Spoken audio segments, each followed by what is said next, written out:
Si nous vivons sur de fausses notions de la croix, de la volonté de Dieu, de l'expiation, de la réparation, cela va entraîner des désordres fondamentaux sur tous les plans. Combien pensent encore que Dieu a voulu la mort de Jésus pour acheter nos péchés et ont tout simplement adopté l'idée inacceptable de sacrifice humain?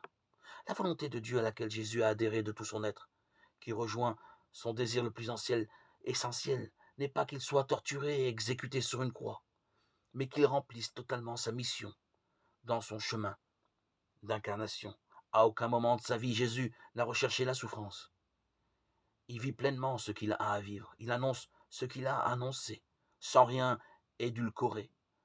L'amour, la lumière ruissellent partout où il passe. Le royaume s'est approché des petits. Mais de mois en mois, la violence des pharisiens se fait de plus en plus menaçante. Son message se heurte de plein fouet à la violence d'une structure religieuse. Il fuit la persécution quand il le peut.